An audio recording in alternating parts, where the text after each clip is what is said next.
اعوذ باللہ من الشیطان الرجیم بسم اللہ الرحمن الرحیم الذین یبخلون ویأمرون الناس بالبخل صدق اللہ مولانا العظیم وبلغنا رسولہ النبی الکریم۔ محترم مکرم قابل فضل احترام سامعین ذی احتشام، اللہ تبارک و تعالیٰ کے فضل و کرم اور اس کے حبیب کریم حضور نبی اکرم صلی اللہ علیہ وآلہ وسلم کے نعرہ پاک کے تصدق سے سورہ النساء کی آیت نمبر 37 سے لے کر 40 تک کے حوالے سے ہم انشاءاللہ گفتگو کریں گے۔ اللہ پاک نے فرمایا الذین یبخلون، وہ لوگ جو بخل کرتے ہیں۔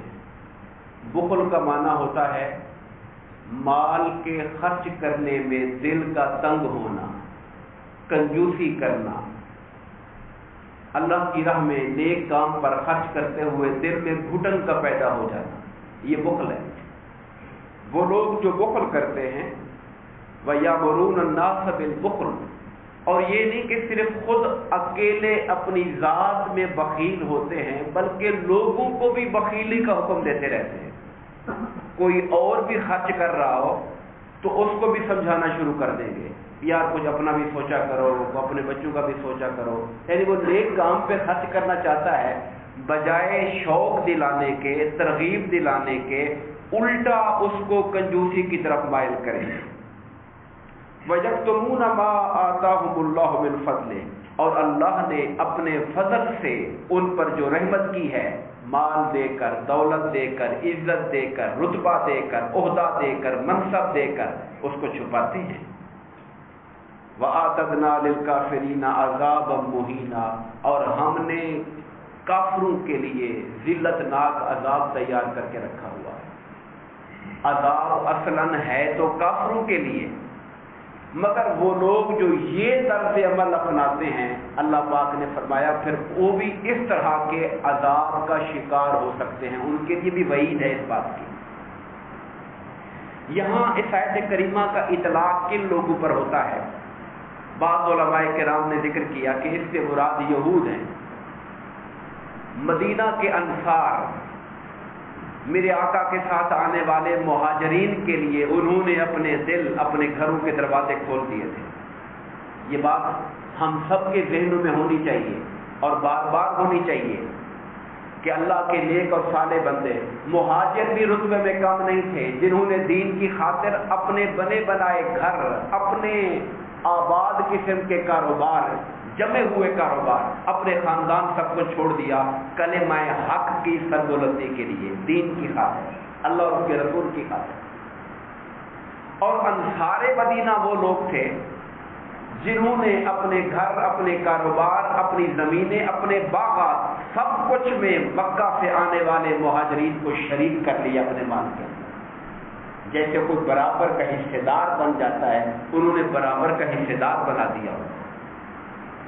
تو یہود ان سے کہتے تھے کہ تم لوگ صحیح کام نہیں کر رہے ہو، تم لوگ غلط سودا کر رہے ہو، مسلمانوں کا کوئی پتہ نہیں، اسلام جیسے کوئی کہتے ہیں نا حکومت چل سکے نہ چل سکے تو جو اس کے سپورٹر ہیں وہ تو پھر مارے جائیں گے بعد میں۔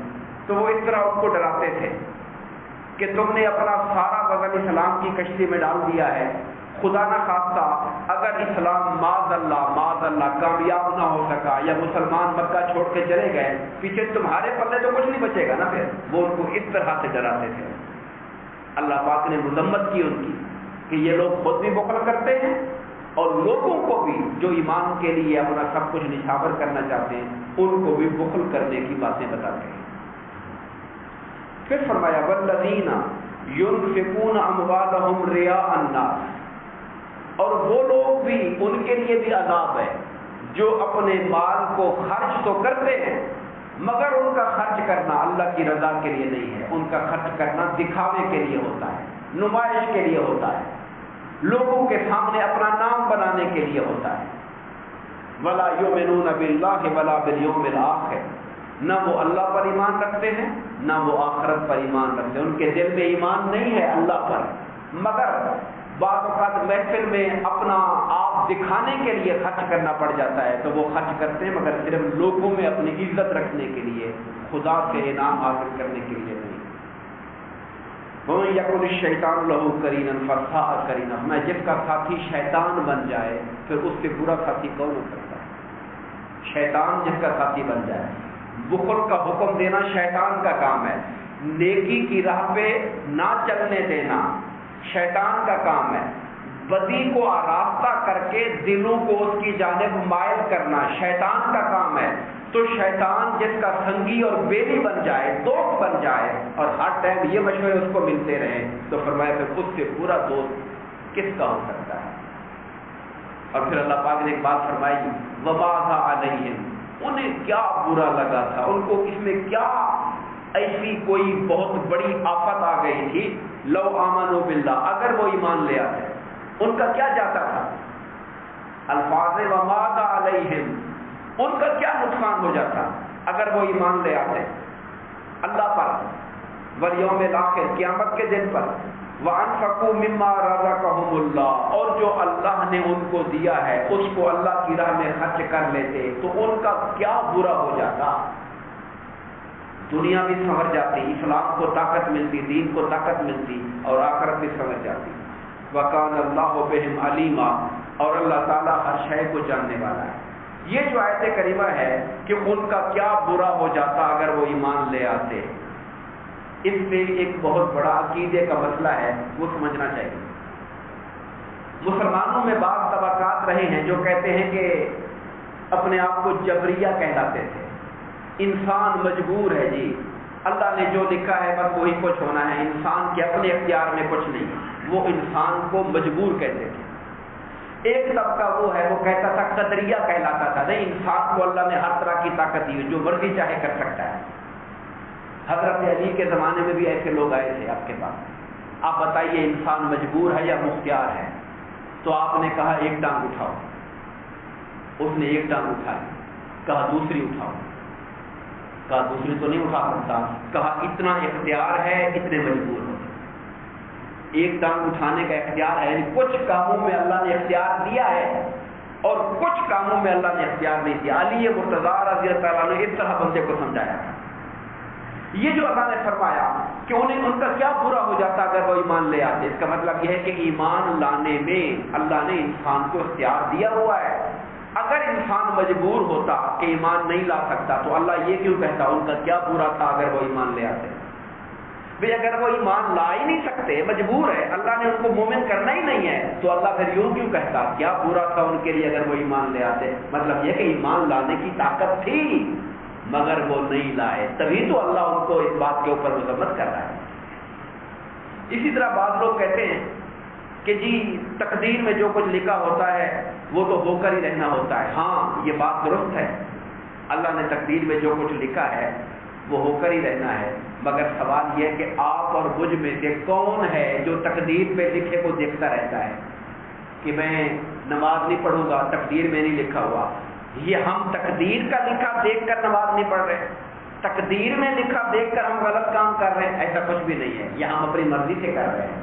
مگر جو کچھ ہم اپنی مرضی سے کرتے ہیں، میرے رب کے علم کی شان کی عالم یہ ہے کہ جو ہم نے کرنا تھا ہمارے پیدا کرنے سے بھی پہلے وہ اس کو جانتا تھا، یہ اس کا علم ہے۔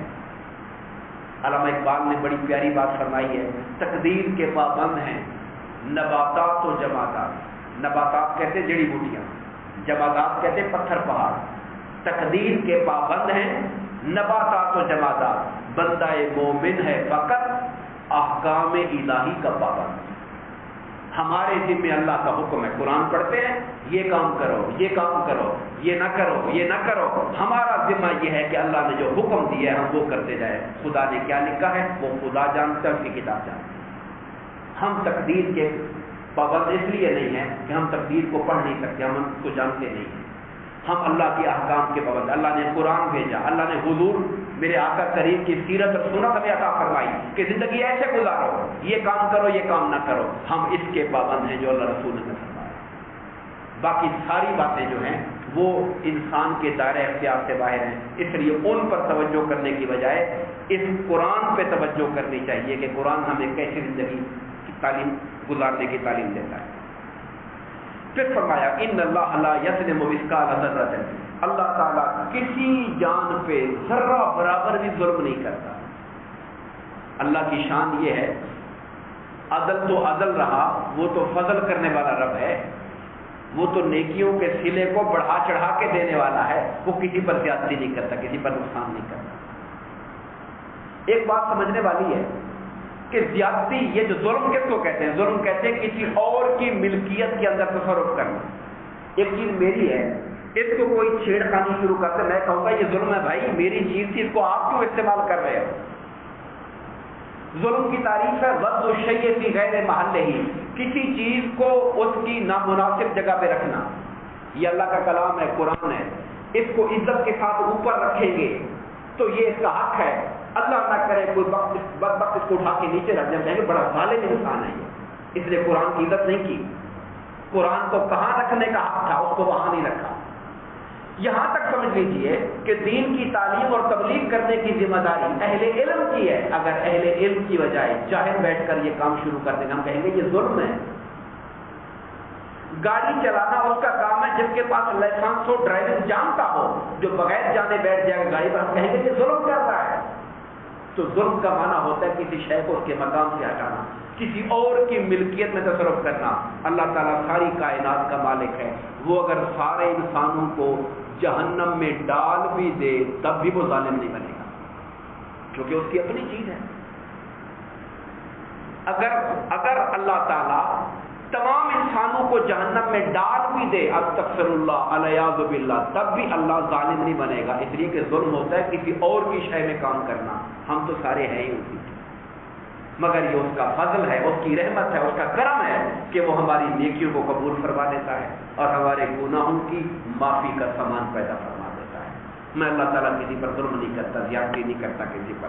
وَإِن تَكُ حَسَنَةً، اور اگر کوئی نیکی لے کر آتا ہے، یضاعفها، اللہ اس کو بڑھا چڑھا کے اس کی نیکی کا اجر دیتا ہے۔ وَيُؤْتِ مِن لَّدُنْهُ اجرًا عظیما، ایک تو نیکی کا ثواب دیتا ہے، پھر اپنی طرف سے بھی اللہ تعالیٰ اجر عظیم عطا فرما دیتا ہے۔ جیسے کوئی ہم سے مانگنے آئے کہ جی 100 روپے چاہیے، اس کو 100 دے کے 1000 اور دے کے روانہ کر دینا۔ کوئی ہم سے مانگے آ کر کہ جی مجھے سائیکل چاہیے، مجھے گاڑی چاہیے، ہم اس کو گاڑی دے کر ساتھ اور بھی سامان اس کو لاد کے دے دیں، یہ اللہ فرماتا ہے میں لوگوں کو نیکی کا اس کا ثواب بھی بڑھا کے دوں گا اور اپنی طرف سے مزید بھی کرم سے عطا فرما دوں گا۔ دعا فرمائیے اللہ تبارک و تعالی ہم سب پر دنیا اور آخرت میں اپنا لطف و کرم فرمائے، ہماری کوتاہیوں کو معاف فرمائے اور نیکیوں کو شرط قبولیت عطا فرمائے۔ آمین۔ وما علینا الا البلاغ۔